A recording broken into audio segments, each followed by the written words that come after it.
Marami na ang kaganapang nakaharap ng ating mga bidang antingero. Maging sa kanilang paglalakbay sa loob ng 4 Krono Ikarsel at sa kanilang pakikipaglaban sa loob ng tinatawag na Hortus Benedictus o ang pinagpalang hardin, kung saan nga nagawa nilang makilala ang dalawang uri ng mahatan, ang ilang pangkat ng mga makapangyarihang nilalang at ang kultong pumoprotekta sa mutya ng tupong-tupong. Naroroong unti-unti ay tila bang nahuhubog at napag-iibayo ng ating mga bidang antingero ang kanilang mga kapangyarihan, karunungan at ang kanilang pagkaunawa sa mundong kanilang ginagalawan. Bagamat napakaraming tila bang mga hindi inaasahang pangyayari ang nagaganap. Bagamat tila bang napakarami ang mga pagsubok na kanilang kinakaharap. Subalit patuloy nila itong pilit na nilalabanan. Patuloy nila itong pilit na nilalampasan, hindi lamang para sa kanilang mga sarili, kundi para sa lahat ng mga tao at nilalang na umaasa sa kanilang kabutihan, sa kanilang pagwawagi laban sa mga masasamang elemento at nilalang na pilit na lumilikha ng pagkapinsala sa mundong ibabaw, lalong-lalo na sa dimensyon ng mga mortal. Ang mga mahatang ito, sa kabila ng katotohanan na kinikilala sila bilang mga makapangyarihang nilalang na walang pakialam o pakundangan anuman ang mangyari sa iba pang uri ng nilalang, lalong-lalo na sa mga nasa ibabang dimensyon. Ngunit nakapagtataka, naroroon ang dalawang ito upang tila bang gabayan sila at tulungan sa kanilang pagpapalakas ng sarili nilang mga abilidad. Naroroong tila bang nagbabantay ito o naggagabay sa kanila upang matulungan silang mas palakisin pa ang kanilang mga karunungang espiritual at kalakasang pisikal. Animoy sa mga kaganapang ito, inihahanda sila ng mga mahatan sa kaganapang hindi pa nilang nalalaman, sa kaganapang tila bang batid na ng mga nilalang mula sa mataas na uri ng dimensyon, sa mga kaganapan na maaring magdikta sa eksistensya ng mga tao. Sa kabila ng lahat ng ito, sa maraming kaganapan sa loob ng 4 Krono Ikarsel, naroroong abala naman ang mga nasa labas tungo sa paghahanda nila sa pagpasok sa kastilyo ng mga vampira, sa pagpasok sa tinatawag na lungga ng mga nilalang na kampon, mga uri ng nilalang sa pagitan ng mga tao, antingero, aswang at vampira, mga nilalang na iba ang katayuan sa buhay, ang kakayahan na hindi kayang tablan ng mga karunungan ng mga antingero, mga buhay na salita at mga orasyon na nagmula pa sa mundo ng mga engkanto. Ang pangkat ng mga nilalang na ito ang kailangang magapi ng pangkat nitong sila Senyor Ibarra kasama ang presidenteng si Apo Gildas at nitong si Chief Babalong upang makuha ang natatanging mutya, ang misteryosong mutya ng Hunyango. Ngunit hindi itong magiging madali. Maraming nilalang ang nakamasid sa kanila at batid ito nitong si Senyor Ibarra at maging na presidente. Alam nila na ang mutya ng Hunyango ay hindi basta-basta ngahayaan ng iba pang nilalang na may interes dito na mapasa kamay lamang ng iilang nilalang o tao, lalong-lalo na sa kamay nitong si Senyor Ibarra.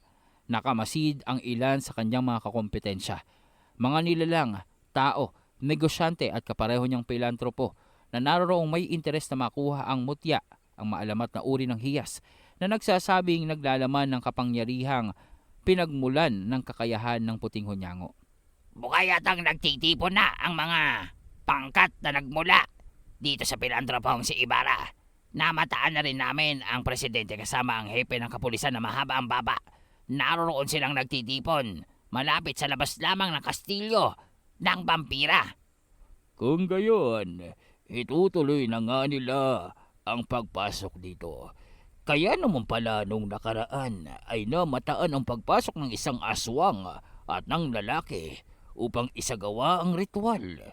Tila yata desperado na silang makuha ang mutya na nasa loob nito.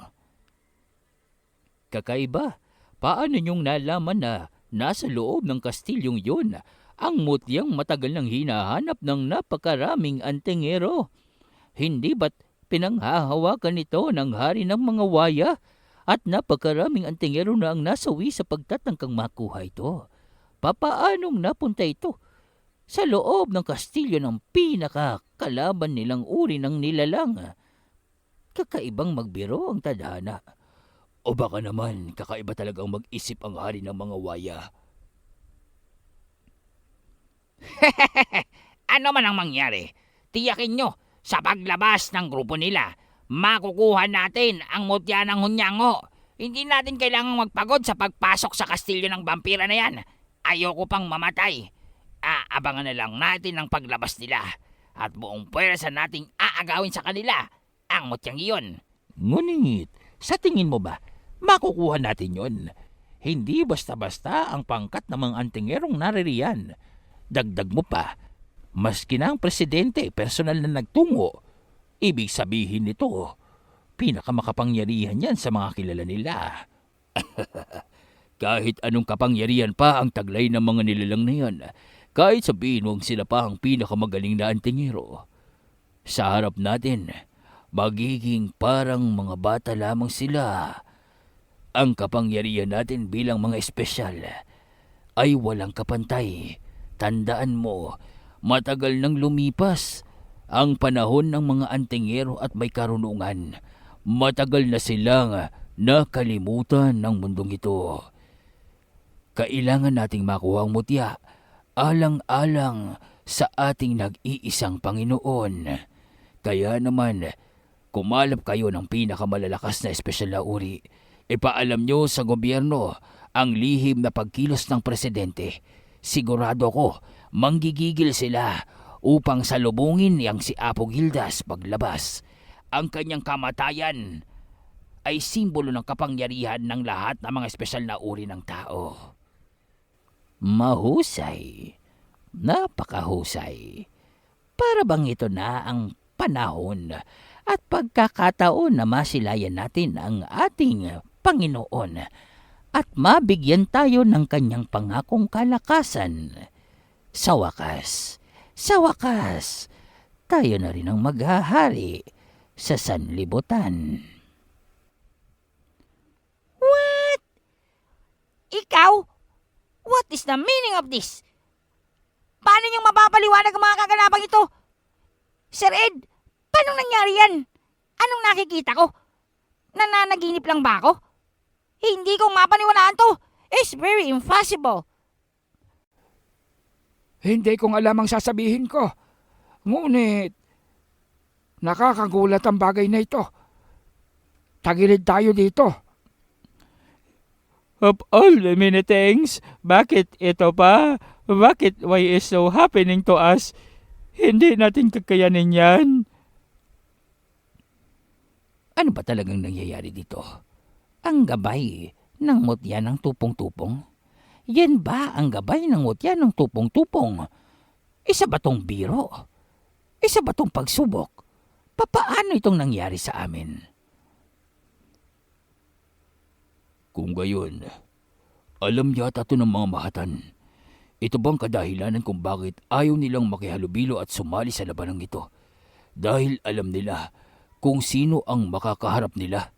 Dahil alam nila kung anong lakas ang tinataglay ng gabay ng mutya ng tupong-tupong na yan. Ito ba ang dahilan? Teka lang, hindi ko maintindihan to. Papaano itong nangyari? Bakit yan ang gabay? Lahat ay gulat, lahat hindi makapaniwala, at lalong-lalo na, lahat tila bang nalilito sa mga kaganapan.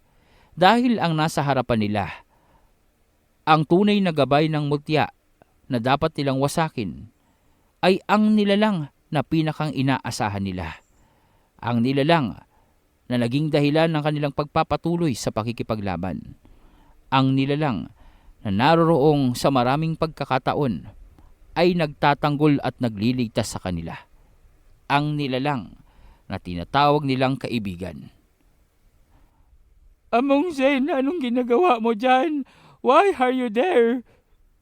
Uy, bakit si Paring Sin ang gabay ng mutya ng tupong-tupong na yan? Bakit may Paring Sin na kulay itim? Paring Sin, nalalaman mo bang tungkol dito? Bakit dalawa na kayo? Hindi kong alam. Isa pa, Hindi ko namang alam ang tungkol sa mutya ng tupong-tupong. Naririto lang ako para puksain yan.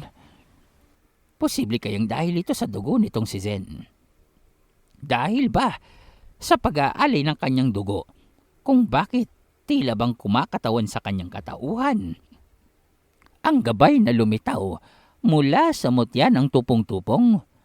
Maaaring posible ang iyong hinala.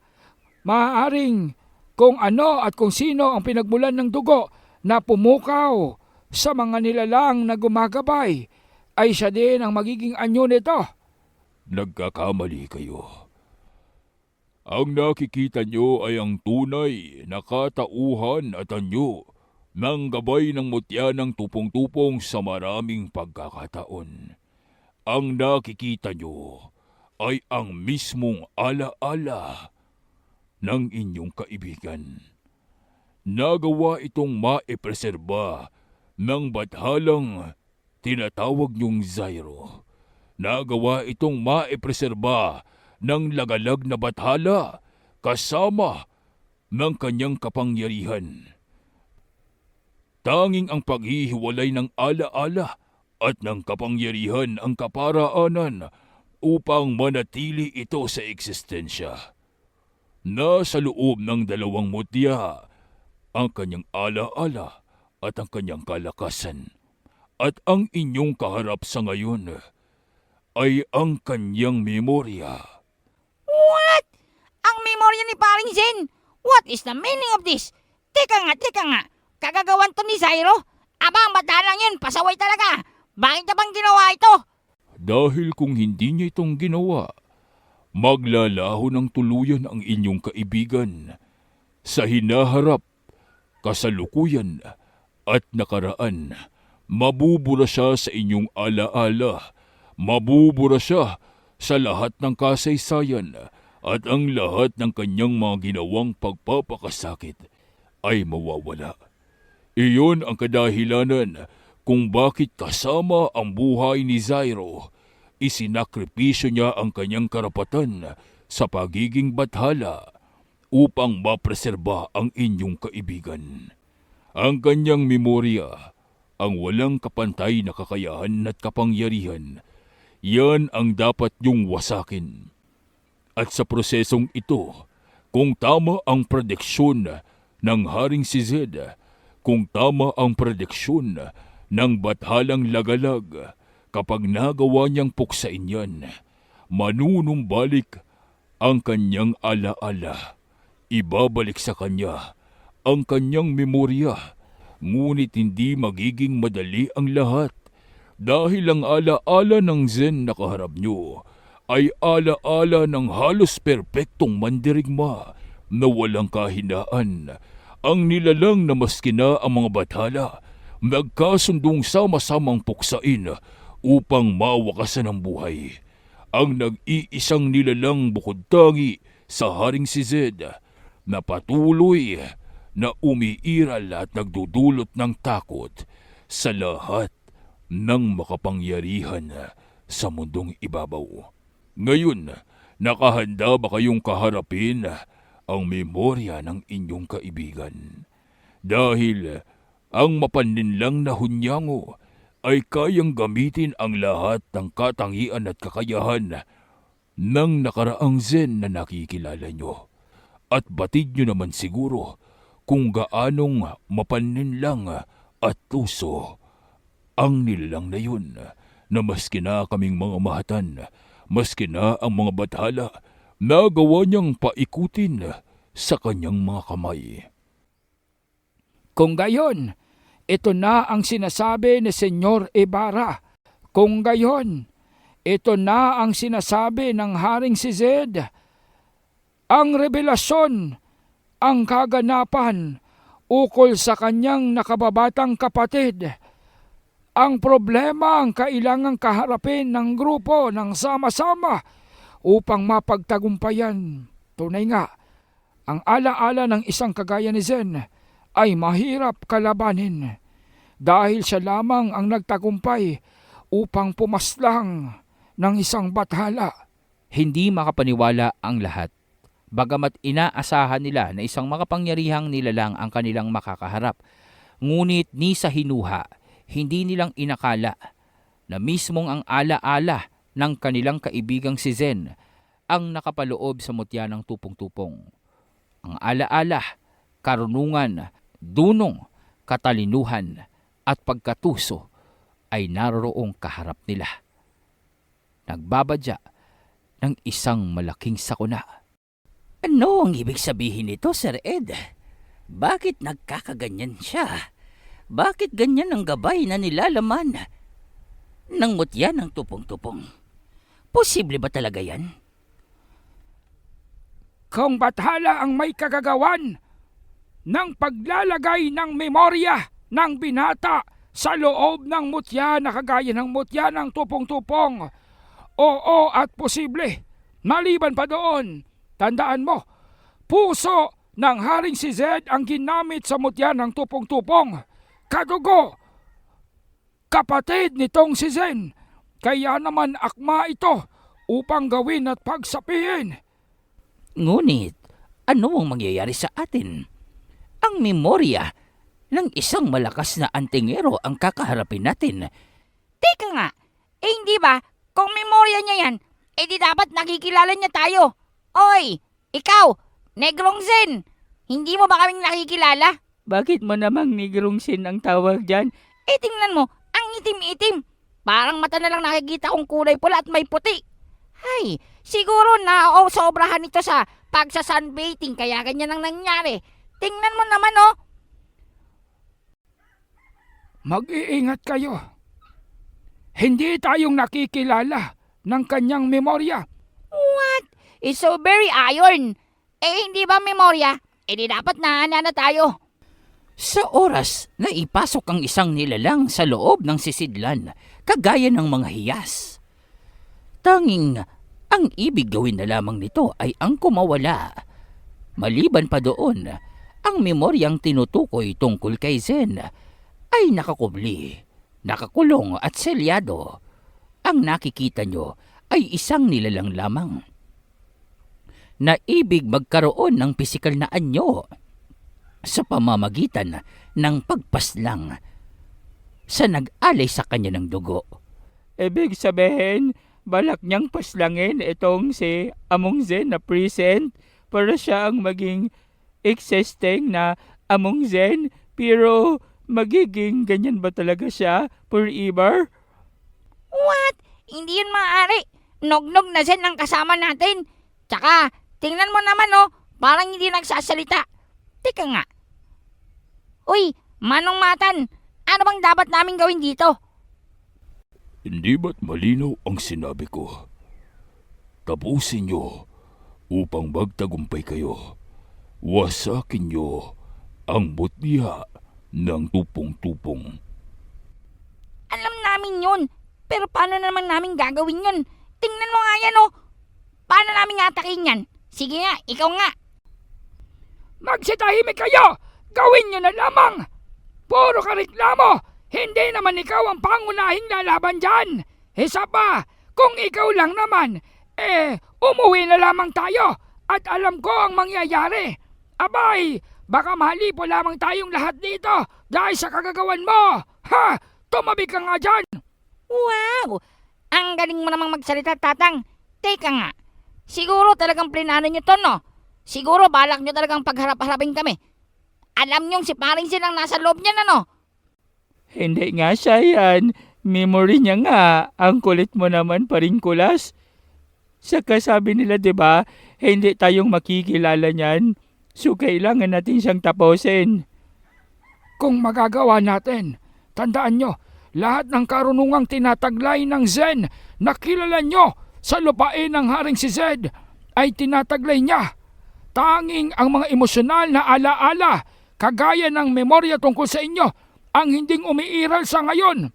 Ngunit ang lahat ng kapangyarihan, kaparaanan, ay kayang-kaya niyang gawin. Kung gayon, Zen, malinaw ang lahat. Walang ibang may kakayahan upang tapusin ang nasa harapan natin, kundi ikaw. Alam ko yun, pero paano natin gagawin yun?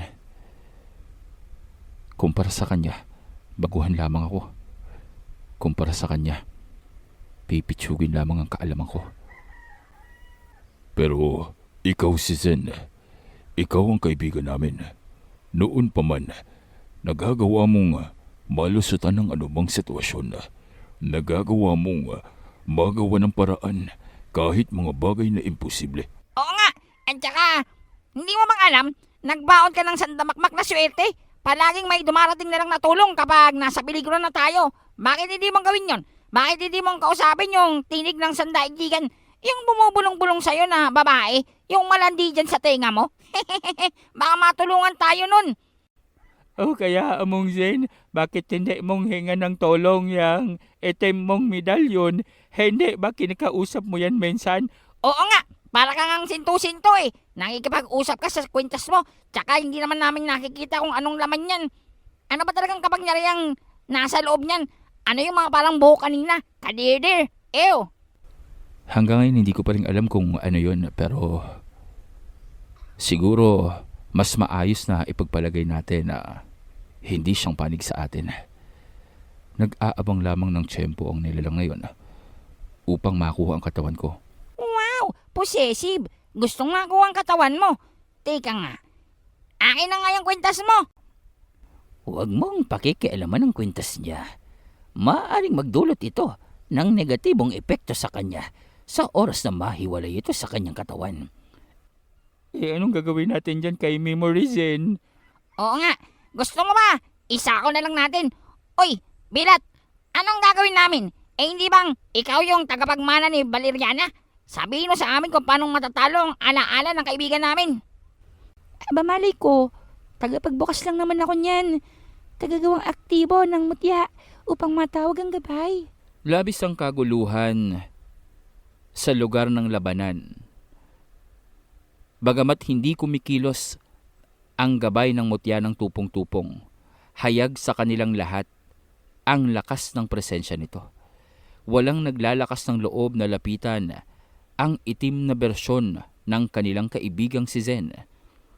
Ang memorya na nagmula pa sa sinauna.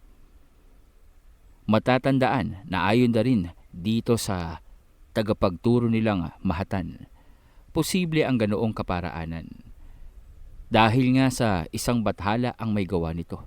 Dahil nga sa mismong si Zyro ang gumawa ng kaparaanan upang mapreserba ang alaala o ang memorya ng binatang si Zen. Nagawa niya ang bagay na ipinagbabawal kahit na sa kanilang dimensyon.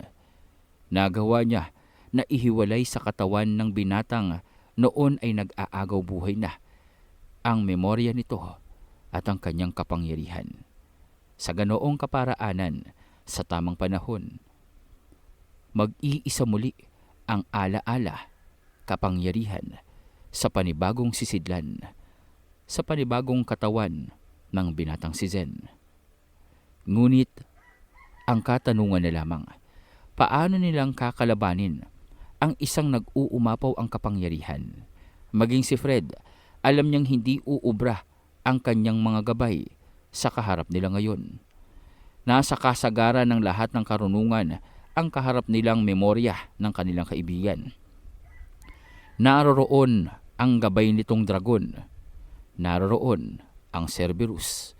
Naroroon ang lahat ng kapangyarihang nakalap nito sa mga nagdaang pakikipaglaban. Lahat ng ito nag-aantay sa utos, nag-aantay sa kung ano ang gagawin ng gabay ng tupong-tupong. Habang ang lahat ng nakamasid na naroroon, para bang mga insektong nag-aantay lamang na madurog ng kanilang kaharap. Hindi maaari ito. Tandaan nyo, kailangan nating makuha ang alaala ni Paring Zen. Kung nakapanob ito dyan sa gabay ng tupong-tupong, wala na tayong ibang magagawa pa kundi ang kalabanin siya.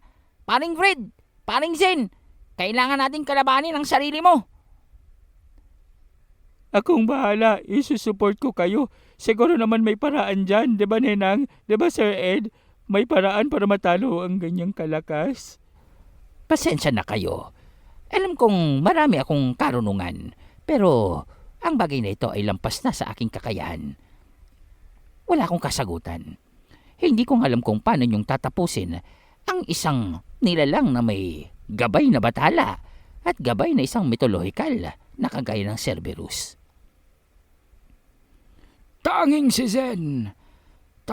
Zen ang makakayang humarap dito. Ngunit kakailanganin niya ng ating tulong. Ang tulong ng kanyang mga kaibigang nagtitiwala sa kanya. Naaalala ko ang sinabi sa akin ng Haring si Zed. Ang kapangyarihan ng kanilang bloodline ay nanghihina laban sa pangkat ng pagtitiwala, ng motibasyon at ng katapatan. Ang katapatan sa bawat isa. Kailangan niyong gawin ito. Alam niyo kung ano ang kanyang titulo. Siya ang emperor ng Karimlan. Purong kadiliman, purong negatibong enerhiya. At kung magagawa nating pantayan ito ng liwanag, positibong enerhiya at ng pagtitiwala sa isa't isa, baka magkaroon tayo ng pagkakataon upang pabagsakin siya. Hindi sapat ang mga sinabi niya. Hindi sapat ang pagtitiwala. Wala ito kumpara sa kapangyarihan ng kinakaharap nila. Lakas. Kailangan ng tunay na lakas. Ang katanungan na lamang, nakahanda ba ang binata upang subukang isaalang-alang ang tanging niyang buhay upang magawa ito? Ang maipagsangkalang ang kanyang kaligtasan kapalit ng kaligtasan ng kanyang mga kasamahan. Ito na ang panahon upang gamitin niya ang kanyang itim na medalyon. Ito na ang panahon upang tapatan niya ang kanyang kapangyarihan. Kagaya ng pag-uumpisa ng labanan, walang pakay o walang balak ang mga mahatan upang makialam sa laban. Parte ito ng pagsubok para dito sa pangkat ng mga antingero. Parte ito ng proseso sa muling pagpapanumbalik ng alaala ng binata. Isang walang katumbas na alaala. Memorya ng lahat ng pinagdaanan. Lahat ng sikreto. Mga lihim na tanging siya lamang ang nakakaalam. Mga kaparaanan, kapangyarihan. At ang kakayahan na tanging si Zen ang may kayang magtaglay. Ngunit, para bang lahat ng tiwala ng kasalukuyang Zen ay naglaho sa kanyang katawan nang makaharap niya ang tila bang perpektong bersyon niya. Nang makaharap niya ang sagad sa kalakasang memorya o alaala ng kanyang katauhan. Naroroong lito ang binata. Sa unang pagkakataon, para bang questionable para sa kanya kung makakaya o magagawa niya bang sabayan sa mano-manong pakikipaglaban ang kanyang sarili. Zen, ikaw pa din yan. Tatandaan mo, kahit ganong kalakas ang kaharap mo, ikaw pa din yan. O ang hinaharap mo. Nauunawaan at malinaw para kay Zen ang tinukoy nitong si Sir Ed. Walang ibang makakagawa ng pagtapos o pagwasak o pagpapalaya sa kanyang memorya mula sa gapos ng mutya ng tupong-tupong, kundi siya. Ang sarili niyang dugo ang katotohanan nito. Hindi magiging aktibo ang gabay ng mutya ng tupong-tupong kung hindi ang kanyang dugo ang gagamitin dito. Sa makatuwid, noon pa man, nang magawang malikha ang mutya ng tupong-tupong, nakatadhana ng siya lamang ang magbukas nito, ayon na rin sa disenyo ng pagkakalikha nito ng bathalang lagalag na si Zyro. Tanging nakalaan lamang sa kanya ang mutya ng tupong-tupong, at ang kultong ito, ang inaantay, walang iba kundi si Zen. Walang ibang may kakayahan upang pukawin ang tunay na kapangyarihan ng mutya, kundi ang mismong laman nito. Ang mismong katauhan o pisikal na anyo ng memorya ng emperor ng Karimlan. Nag-umpisang kumilos ang gabay Kasabay nito, tila bang sinakop ng kapangyarihan ng itim na dragon ang buong kapaligiran. Kaugnay pa nito, tumaas ang tila bang mga gahiganting bakod na likha ng Cerberus. Animoy nasa isang libingan ang lahat ng naroroong antingero. Bakod na walang singtaas, na malinaw na walang balak na patakasin pa sila o hindi nang bibigyan pa ng pagkakataon upang makaligtas. Tanging pag-abante lamang ang magagawa nila, ang matalo o manalo kontra sa kapangyarihan ng emperor. Kagaya ng kanyang mga tagapagbantay, hindi nagsasalita ang gabay na ito. Pawang obserbasyon lamang ang ginagawa, pawang pagsalakay. Sa una, nakakayang sanggain nila Kulas ang mga pag-ataking ginagawa nito.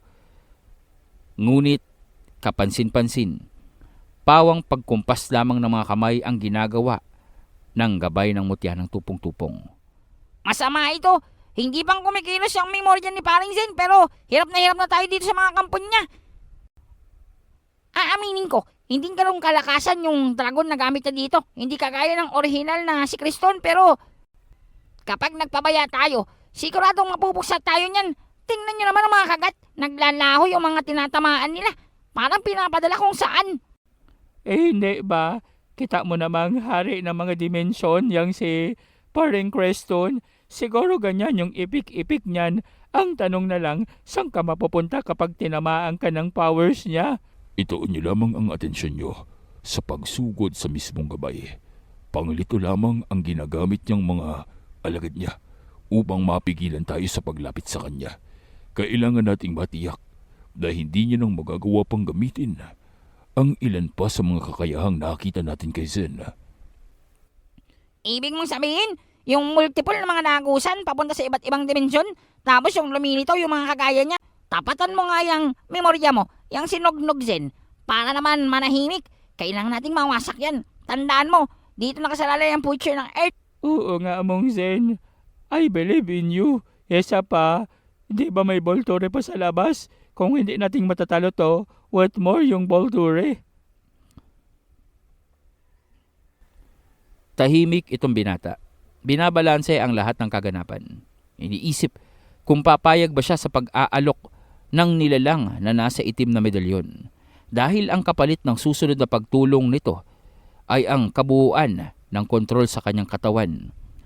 Batid nitong si Zen na sa oras na pumayag siya dito, wala nang katiyakan pa kung makakabalik pa ang kanyang sariling ulirat o tuluyan ng makakamit ng nilalang na ito ang pag-angkin sa kanyang katauhan. Maliban pa doon, iniisip niya kung magagawang kayanin ng kanyang gabay na Fenrir at ng general na mga aswang ang sagupain itong kakaibang gabay na para bang hindi niya magawang isipin na siya mismo ang kailangang kalabanin ng kanyang mga kaibigan. Subalit naroroon na sila sa sitwasyong iyon. Wala nang urungan pa. Maliban pa doon, tila bang nakapagpasya na ang kanyang mga kaibigan upang suportahan ang kanyang pakikipagtunggali sa kanyang alaala. Nakangisi lamang ito na para bang nang uuyam. Naroroong nakatitig kay Zen. Itinuturo siya at tila bang hinahamon. Animoy, ibig nito ang mano-manong pakikipaglaban sa kasalukuyang Zen. Tila bang nakikilala ng gabay ang pinagmulan ng kanyang dugo o ang dugong ginamit upang magising ang kanyang kamalayan. Hindi maunawaan nitong si Zen. Para bang takot siya. Para bang gusto niyang tumakbo. Pero ang katawan niya, ang isipan niya, kusang kumikilos. Naroroong naglalakad, papalapit sa kanilang kalaban. Hindi niyang namalayan na nasa labas na, nasa kanyang mga kamay na ang kanyang mga sandata. Naroroong papabilis ng papabilis ang kanyang paglakad. Ito ay ang natural instinct ni Zen, ang kagustuhan sa pakikipaglaban sa malalakas, kahit pa sa mga nilalang na walang katiyakan kung magagawa niyang sabayan o magagawa niyang matalo. Naroroong kahit na ang kalahati ng kanyang kamalayan ay tila bang nagsusumigaw upang umatras siya, upang wag makipaglaban sa nilalang nakaharap nila. Ngunit ang kabuuan ng kanyang katawan, kabaliktaran ang nais. Agad na sumalakay itong si Zen. Sinugod ang mismong gabay. Tila bang nananalamin siya sa kaganapan. Bagamat purong tila bang mula sa kadiliman ang anyo nito, siya ang kaharap niya. Kagaya ng kanyang sandata, makikitang mula sa kawalan, lumitaw ang malaaninong uri ng punyal at naroroong sinangga ang ginawang pag-atake ng kasalukuyang Zen. Kasabay noon, tumama dito sa binata ang isang itim na enerhiya na nagmula sa gabay ng tupong-tupong. Hindi lamang mula sa isang direksyon, bagkos nang sandaling malapitan niya itong gabay, lumitaw ang iba't ibang uri ng mga bola ng enerhiya sa kapaligiran na parabang nakaabang lamang doon at inaantay ang kanyang paglapit. Sabay-sabay na nagliwanag ang mga ito at mabuti na lamang nagawang mahila nitong si Fred, itong kanyang kaibigan, bago pang sumabog ang mga bola ng enerhiya na naroroong nakapaligid sa kanya. Pasensya ka na. Maraming salamat sa tulong mo. Walang anuman yan, Zen. Nauunawaan ko ang kalagayan mo. Mahirap ang iyong sitwasyon. Maliban pa doon, tandaan mo, ang kilala naming Zen mula sa panahon ng Haring si Zed ay walang kasing puso. Lahat ng kalaban nagagawa niyang maisahan. Lahat ng kanyang plano, tila bang naihanda niya na bago mag-umpisa ang laban. Yan ang Zen na kilala namin. Hindi marunong magpatalo at hindi marunong umurong sa anumang hamon ng laban. Kailangan mong mahigitan nito, Zen. Kailangan mong malampasan ang naabot ng nakaraang uri mo. Ang naabot ng Zen na kilala namin mula sa panahon ng nakalipas. Sa mga narinig na pagpapalakas ng loob nitong si Zen mula sa kanyang mga kaibigan, tila bang unti-unti na bumabalik ang kanyang tiwala sa kanyang sarili. Ngunit hindi pa rin maiaalis ang katotohanan. Milagro na lamang ang inaasahan nila upang magawang puksain ang kalaban. Akong bahala dito, baby boy. Kabisado ko si paring Zen. Alam ko ang mga estilo niya. Tanda, oras na para magpakitang gilas tayo. Ipakita natin sa lahat na kayang-kaya naman nating kutungan tong si paring Zen. Kahit pang nugnog na siya, siya pa rin yan. Tayo na, oras na para pabagsakin natin yan. At wasakin ang mutya ng tupong-tupong. Paring Imeno, bigyan mo ako ng baluti. Suportahan mo ako. Sasamahan kita, Kulas. Hindi mong kakayaning mag-isa ang labang yan. Well. Eh di gawin mo. Halika na dito, paring Fred. Huwag ka lang masyadong pabigat ha. Dahil siguradong hindi mo ako masasabayan sa aking kagalingan. Ito ang gusto nyo ha. Sa unang pagkakataon, bibigyan ko kayo ng sample ng aking malupit na orasyon sa pagpapalakas sa tulong ng aking gabay, ang tandang amoy lupa.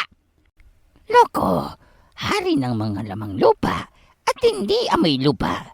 Isa pang ganyan mo at hindi na kitang tutulungan pa.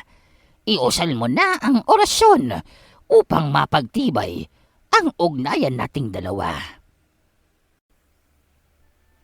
At doon nga, unti-unti, nagliwanag ng ginto ang mata nitong si Kulas.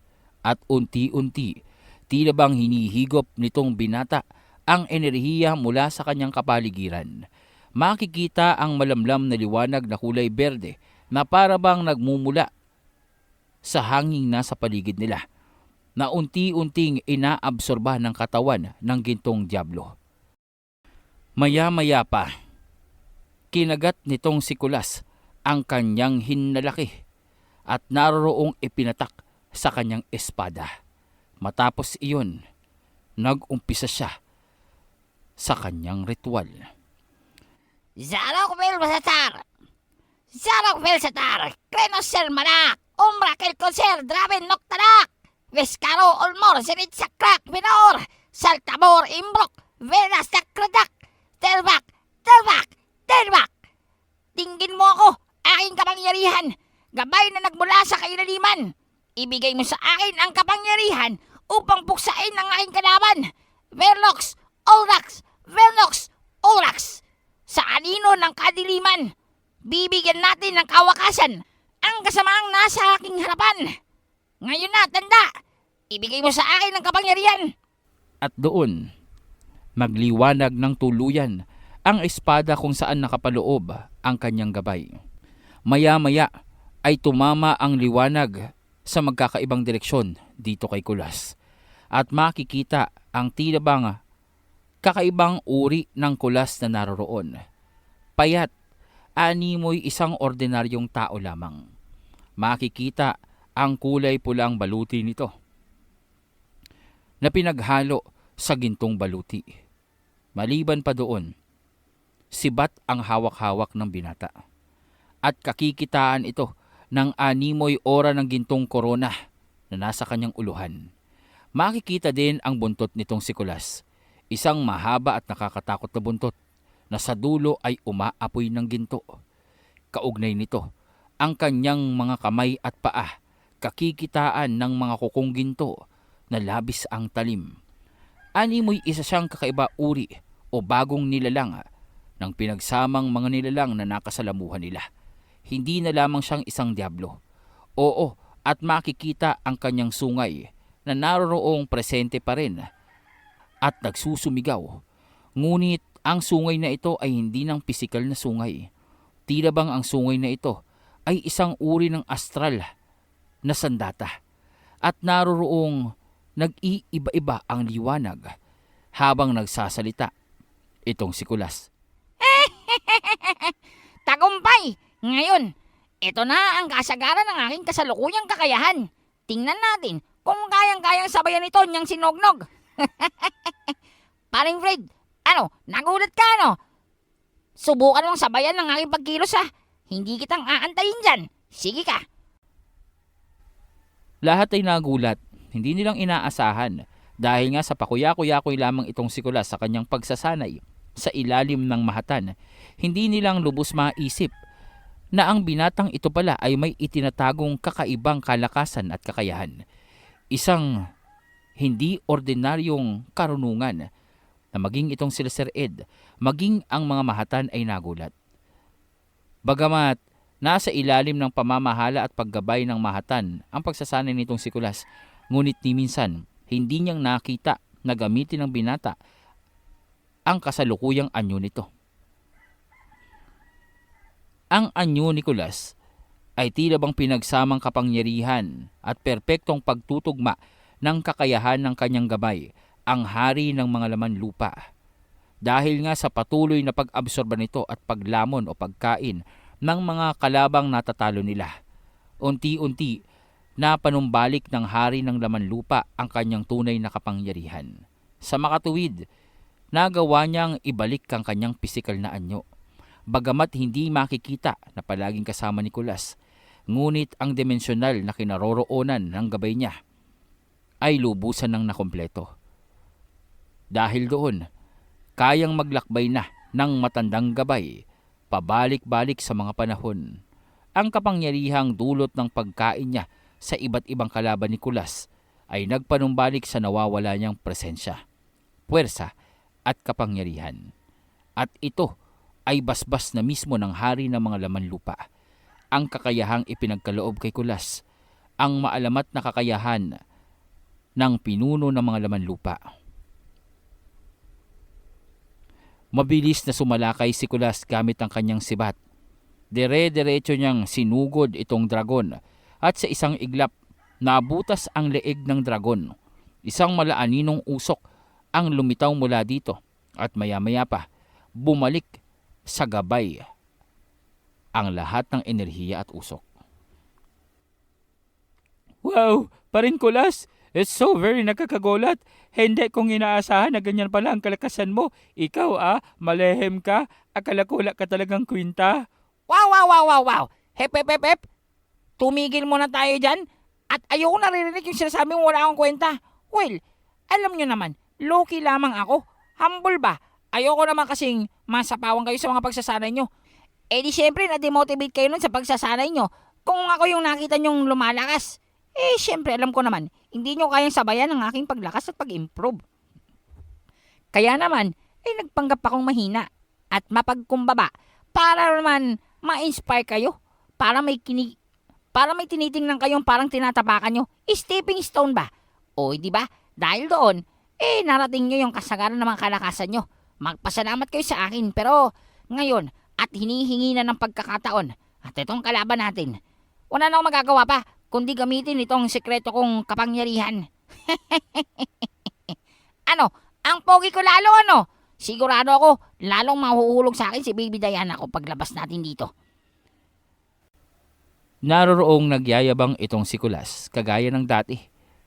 Tila bang kwela ang ginagawa niyang pakikipaglaban. Nagawa niyang wasakin ang dragon at naroroong kaharap niya na ang Cerberus o ang imitasyon ng Cerberus. Mas tamang sabihin na ito ay mga ilusyon lamang mula sa memorya ng binatang si Zen. Ngunit ang kalakasan nito ay tunay na mapaminsala. Nahihirapan sila at kung hindi pang lumabas ang panibagong anyo nitong si Kulas, maaaring bumagsak na silang lahat. Ngunit sa pagharap niya sa Cerberus, naroroong tila bang lumitaw ang napakalaking gintong tarangkahan, ang kapangyarihan ng Cerberus na nagkukulong sa mga diablo. Umay, ayan na yung belanggoan, ang trangkahan ng Kremlan. Paring Kulas, mukhang kukunin ka na ng dadiyo mo Nako, may hirap to. Teka nga. Hoy, ikaw na aso ka. Bakit nilalabas mo yung sa harapan ko? Aba, bastos ka.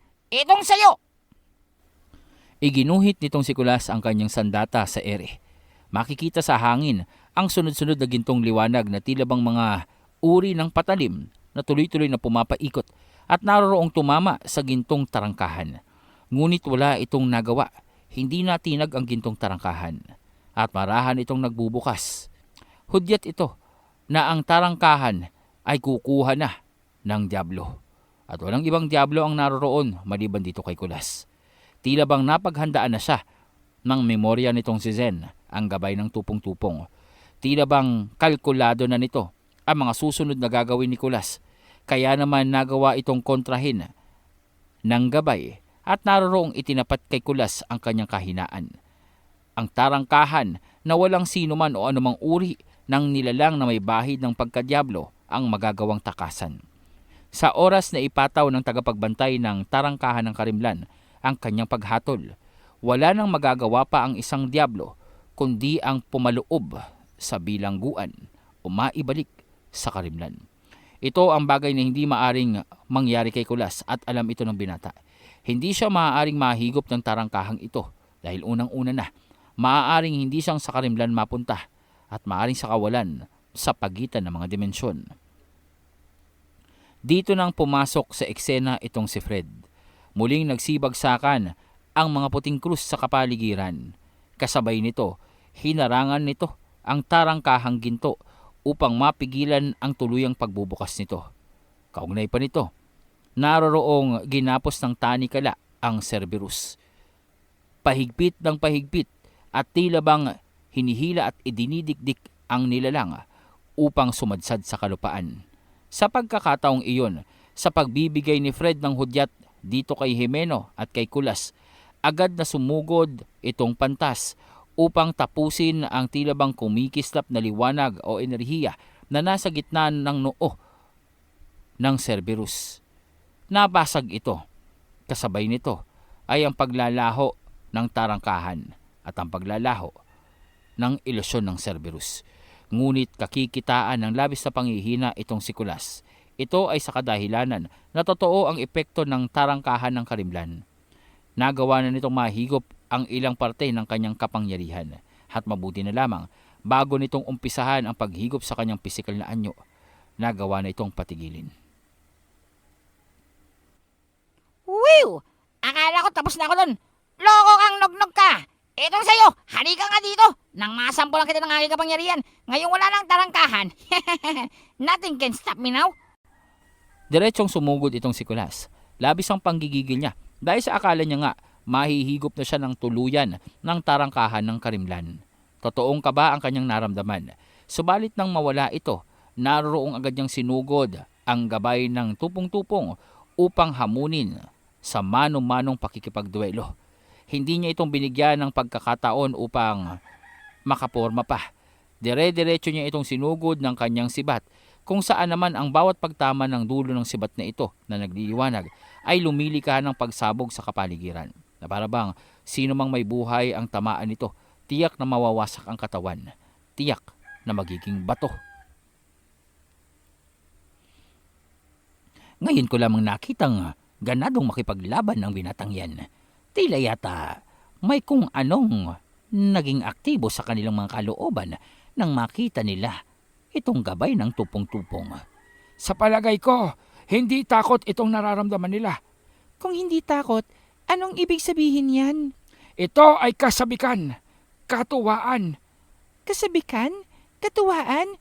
Para saan naman? Nakikita nyo naman, hirap na sila sa laban. Ang kasabikan na makuha ang memorya ni Zen at maibalik ito sa kung kanino itong karapat-dapat. Ang kasabikan na muli nang maalala ng binata ang lahat ng nagdaan. Ang samahan, sakripisyo, iyakan at tawanan na pinagdaanan nila.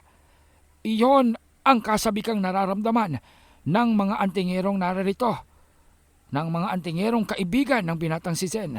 Iba ang ugnayan ng grupong ito. Parang pamilya kung ituring ang isa't isa. Kaya naman ang makitang nararito ang alaala ng kanilang kaibigan ay nagbibigay sa kanila ng labis na kasabikan at kalakasan. Sa labis na pananabik nitong si Kulas, naroroong tuloy-tuloy na ang ginagawa niyang pag-atake. Sinabayan siya nitong si Fred upang matiyak na magagawa nilang pabagsakin itong gabay na naroroong tuloy-tuloy ang pag-atake sa kanilang lahat. Nararamdaman nitong si Kulas na parabang napakagaan ng kanyang pandama, parabang kayang-kaya niyang gawin ang lahat. Lalong-lalo na, tama ang mga sinabi nitong si Sir Ed. Ang kasabikang nararamdaman ng kanilang kalooban, ang katotohanan na nasa harapan nila ang memorya ng kanilang kaibigan ay isang pambihirang pagkakataon. Ang sitwasyong kinakaharap nila ay hindi nakikita ni Kulas bilang isang problema. Maliban dito, ang kasabikan at katotohanan ang isipin na kapag nagawa nilang matalo ang kaharap nilang gabay, ay maaring mapanumbalik nila ang memorya nitong kaibigan nila at mas lalong magkaroon sila ng pag-asa kontra sa mga kalaban nila na nagbabadya sa labas ng 4 krono. Kaya naman nakahanda itong si Kulas at Fred upang gawin ang lahat ng kanilang makakaya upang mapigilan ang ginagawang pag-atake ng gabay ng mutya ng tupong-tupong. Ngunit sa isang iglap, nang halos akala nila ay kayang-kaya na nilang tapusin ang laban. Nang naroroong nagawa na nilang maabutan ang gabay ng mutya ng tupong-tupong at nakakapit na ang lahat ng mga tanikala ng 3 puting krus. Doon ay bigla na lamang nawasak ang 3 krus. Tumilapon itong sila Kulas at ang kanyang sibat ay naroroong hindi man lamang tumalab sa katawan ng kanilang kalaban. Muling ngumisi ang gabay ng mutya ng tupong-tupong na tila bang pinaglalaruan lamang ang kanyang mga kaharap. Loko to ah! Mukhang pinaniwala tayo na matatalo na siya tapos gagawin niya to sa atin. Aba! Parang ikaw talaga si paring Zin ah. Masyado kang mapandin lang. Anong gagawin natin paring Fred? Mukhang napaghandaan niya yung ginagawa nating pag-atake. Tandaan nyo, hindi ba si Among Zen na si Celeb yung hinaharap? Ibig sabihin, maaaring naninilip din siya. Ew, you're so bastos. Baka nakikita niya yung mga gagawin nyo? Parang nagkakaroon siya ng prediction ba? Oo nga no. Pero paano natin gagawin yung kalabanin ng isang nasisilip ang... Teka nga! Hoy, ikaw! Ikaw na nasa kahon! Hindi ba't nagagawa mong silipin ang hinaharap? Bakit hindi mo kaming tulungan dito? Bakit hindi mo kaming tulungan na matapos itong kalaban naming gabay? At bakit kung gagawin yon? Sino ba kayo? Aba! Gusto mo yatang matapos kasama dito ah. Tandaan mo, kapag hindi namin natalo yung gabay, pupuksain niya lahat ng narito. Kasama ka na. At hindi mo lang mabubuhay ang hari mo dahil mawawala na ang mutya ng tupong-tupong. It's now or never. Kung gusto mo, mamatay ka na lang. Hindi yung umaarte-arte ka pa dyan. Maaati mo ba? Hindi ba't ang gusto mo ay kapayapaan ng Earth? Tapos ayaw mong tumulong para mapigilan ang kasamaang to. Tingnan mo, itsura niyan. Nog-nog. Hindi kong laban yan. Hindi ko naman pinersang gisingin ang mutya ng tupong-tupong. Sino ba ang gumawa nito? Hindi ba kayo? Kaya gawan niyo ng paraan yan. Bakit niyo akong ihahalo dyan? At isasangkot pa sa pakikipaglaban niyo. Bigo itong si Kulas upang hingin ang tulong ng dalagang si Mavis. Naroon lamang itong nananatiling nakakulong sa kahong gawa sa yelo at pinagmamasdan ng kanilang pakikipaglaban. Patuloy ang ginagawang pagtawag nitong memorya ng binatang si Zen ng kanyang mga kampon. Patuloy ang muling paglikha niya ng mga dragon at Cerberus na tila bang walang hangganan. Ito ay sa kadahilanan, ang mutya ng tupong-tupong at ang gabay nito ay walang hanggan ang tinataglay na mana. Kung matatandaan, ang mutya ng tupong-tupong ay pinapantayan ang lahat ng kalakasan ng kanyang katunggali sa paraang alam nito. Sa paraang alam niya na kaya niyang matalo ang mga kalaban. At sa larong iyon, naroroong pinapaikot niya lamang sa kanyang mga kamay ang pangkat ng mga antingero at pinagmamasdan nito. Labis ang pagkalibang at katuwaan ng gabay ng mutya ng tupong-tupong na nakikita ang pagkasabik sa mga mata ng kanyang mga kalaban sa pag-asa at paniniwalang magagawa siyang matalo ng mga ito. Subalit kagaya ng kakayahan ng mismong si Zen, kaya na gamitin ng gabay na ito ang kakayahan sa prediksyon. Sa makatuwid, bawat pagkilos nila, bago pa man nilang gawin, alam na ng gabay. Kaya naman nakahanda na ang tila bang pangkontra dito. Mga puwersa ng kanyang mga tauhan, mga puwersa ng kanyang kakayahan. Lahat ng gabay na tinaglay ni Zen, naroroong gamit din ng gabay ng mutya ng tupong-tupong. Sa kalagitnaan ng kaguluhang ito, sa kalagitnaan ng patuloy na pagpapakasakit ng mga antingero upang mapabagsak ang mutya ng tupong-tupong at ang gabay nito, dalawang parte ng pangkat nila Kulas ang wala sa labanan. Ang una ay si Zen at ang ikalawa ay si Valentina. Kailangan nating magtagumpay sa planong ito.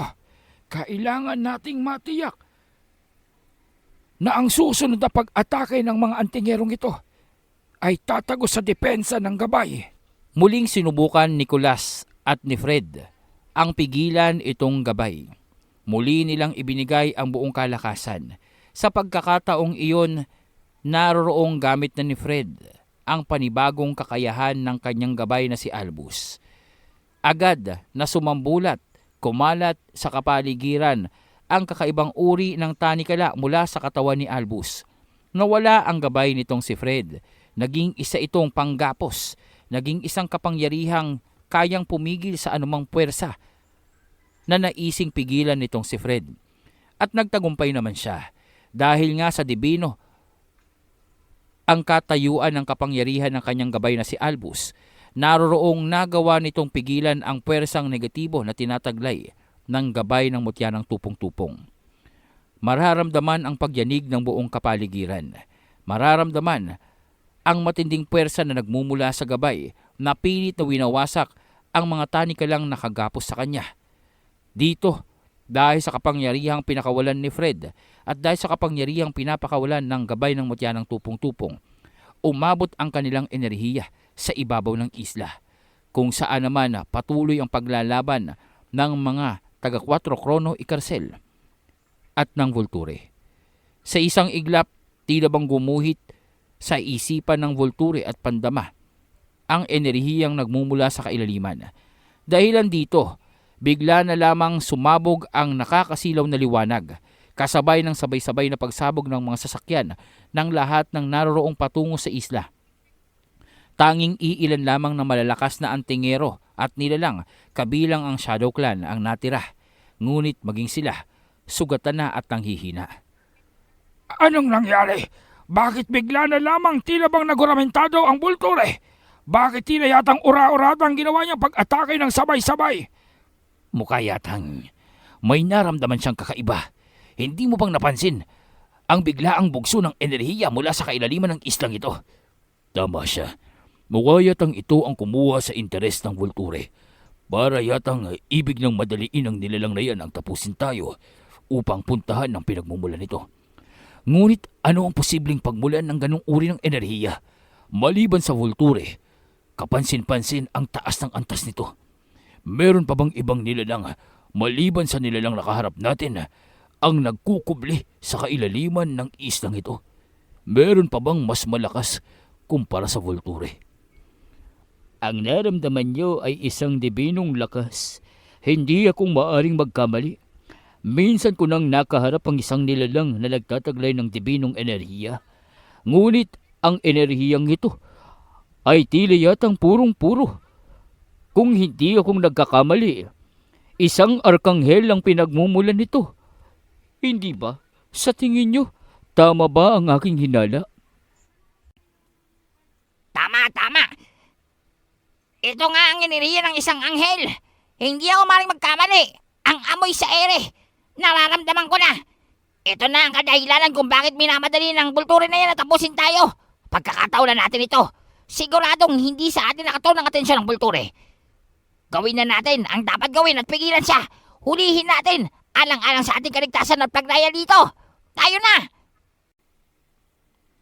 Sabay-sabay na kumilos ang mga natirang mandirigma at mga bilanggo ng 4 Krono Ikarsel, kasabay ng Shadow Clan na naroroong kung dati hindi nakikipagtulungan sa ibang naroroong bilanggo sa pagkakataong iyon dahil sa napagtanto nila na imposible ang magawa nilang matalo ang Volture.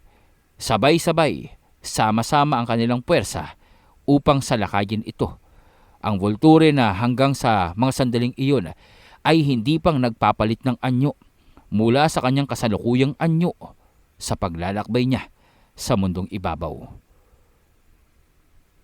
Sa sabay-sabay na pag-atake ng mga nilalang, solidong puwersa ng pinagsama-samang mana ang tumama sa Volture.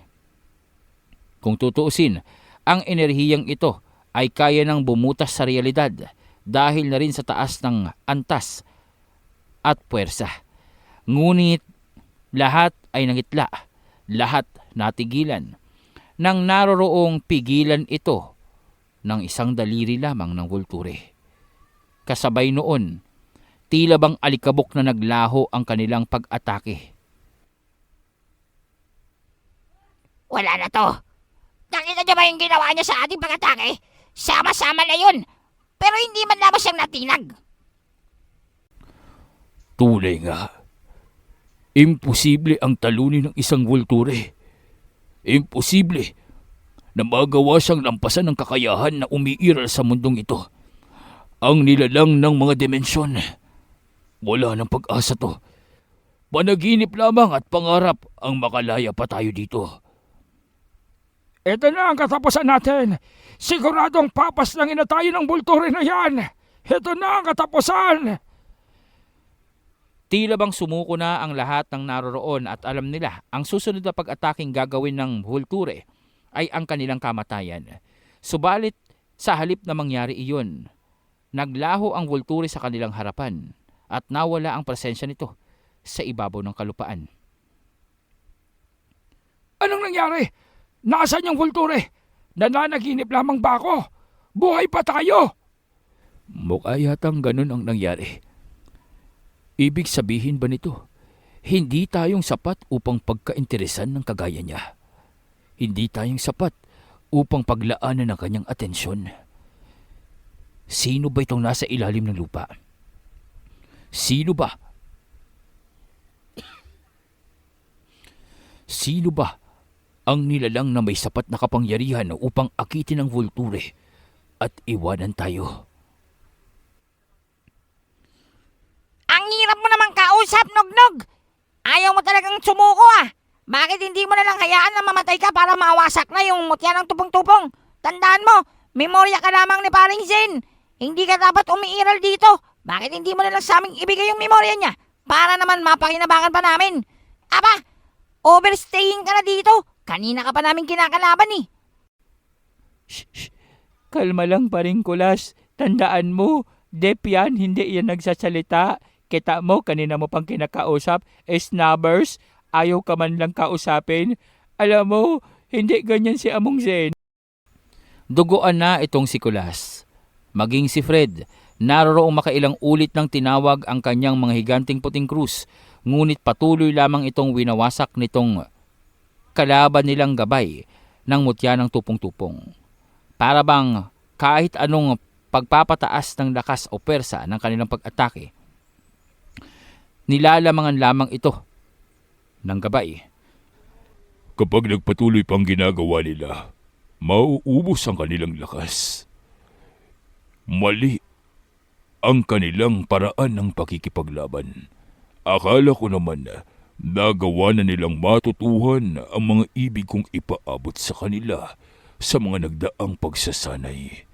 Ngunit tila yata hindi pang sapat ang 3 buwan ng kanilang pagpapakahirap upang maintindihan ang tunay na definasyon ng kalakasan.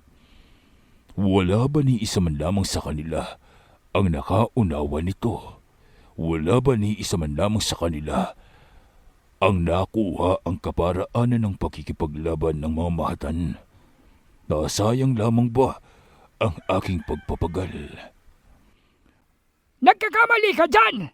Akala ko ba mataas ang tiwala mo sa kanila? Bakit ngayon nagdududa ka na? Tingnan mo! Pakiramdaman mo! Nasaan ba ang binatang tinutukoy mo? Wala dito! At ang babaeng kasamahan niya! Alam mo ba ang ibig sabihin nito? Kung gayon ibig sabihin ba nito, hindi nasayang ang aking mga pagpapagal at pagtitiwala sa kanilang kakayahan. Maganda to.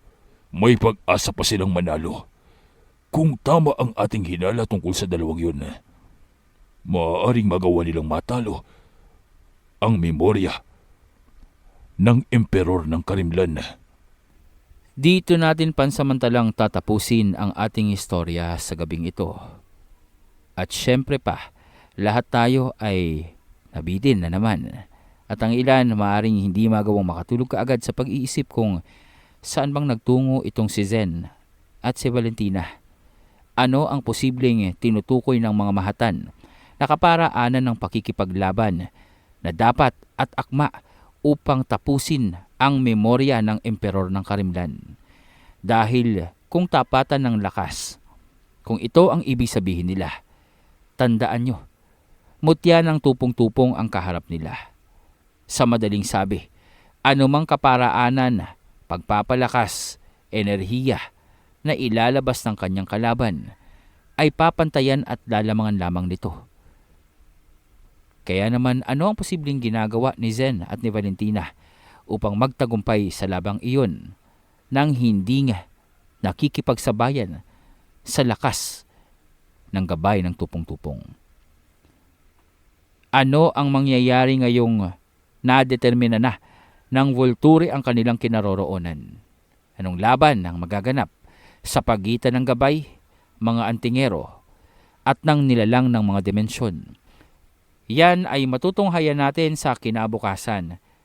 Of course, day off po natin ng Sabado, but we will make it special and we'll create another special episode for you guys to have an idea, a better point of view sa kung ano ang nangyari sa nagdaang kasaysayan ni Haring Zed at kung papaanong nalikha ang mutya ng tupong-tupong. Of course, doon ay maihahayag din kung ano ang kaparaan ang gagawin nila Zen upang matalo, kung matatalo nga nila itong gabay na kaharap nila. Huwag kaligtaan ang pag-iwan ng like at comment sa ating video. Pagalingan po tayo ng komento o ng ating theory sa kung ano ang posibleng paraan na gagawin ni Zen upang magapi ang kanyang memorya. Ito na ba ang pag-uumpisa ng pagbabalik o panumbalik ng kapangyarihan na tinataglay ng itim na hunyango? Ito na ba ang umpisa ng pagbabaliktad ng sitwasyon kung saan ang mga antingero ng muli ang maghahari o mangingibabaw sa kapangyarihan saan man sa kalupaan? Malalaman po natin yan sa mga susunod pang kabanata ng ating istorya. Kaya naman po, mag-subscribe ka na kung hindi ka pang nakasubscribe at kung paborito mo o mahilig ka sa ganitong uri ng mga kwento. Mag-iingat po tayong lahat at muli po ito si Sir Mar, ang inyong narrator dito sa proyekto Aswang.